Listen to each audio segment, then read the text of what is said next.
हाँ जी दोस्तों, ए देखो ਤੁਹਾਨੂੰ एक छोटी जी चीज़ हॉलैंड एम्स्टरडम का एक इलाका जिथे चलद्या फिरद्या ਤੁਹਾਨੂੰ मुख्तलिफ नज़ारे इन्हां ਦੀਆਂ ਜਿਹੜੀਆਂ बिल्डिंगां ने ना इन्हां दा अपना ही एक स्टाइल है। हुण एक इधर एक बिल्डिंग तामीर हो रही है टेढ़ी जी बना के स्टाइलिश है एंट्रेंस एक सा जिमें कोई किसी खास स्टाइल है इहदा। एक साइड तो चुकी एक साइड तो जमीन जा रही, फिर अगे चलो तुसीं ए उच्चियां बिल्डिंगां देखो तुसीं किनियां, और ए नाल अगे जी बिल्डिंग है बहुत खूबसूरत। बाहर पूरी बिल्डिंग का जोड़ा बैरूनी जी दीवार है बड़े स्टाइलिश अंदाज बनी है, जिमें इंडिया के नहीं हो लकड़ी के काम नाल बाहर, लेकिन बाहर वो तो नहीं लकड़ी, लेकिन यह कि स्टाइल बड़ा जबरदस्त है।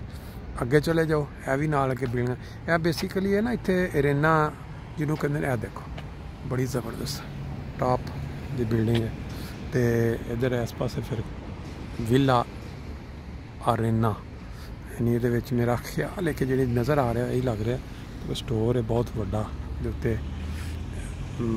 या तो मैसे वगैरह इन्होंने इतने लगते हैं, क्योंकि परले पासे एक बहुत बड़ा स्पोर्ट्स कॉम्पलैक्स नज़र आ रहा है। हूँ ये बैक से कोशिश करने अगर उसे नज़र पै सकती हो तो भी तुम दिखाने। लो जी ए देखो ए जो स्पोर्ट्स कॉम्पलैक्स बहुत बड़ा अरेना जिदे ए थले दुकाना जे, और है असी पार्किंग वास्ते उत्ते जा रहे हैं इस टाइम। मैनू उम्मीद है कि ये जरा नज़ारा, लेकिन नहीं उतली पार्किंग नहीं मिली।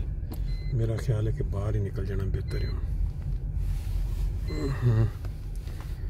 मेरा सी इरादा उत्ते जाके तो तुहानू उत्थों का नज़ारा दिखाइए, लेकिन पॉसिबल नहीं हो सकिया।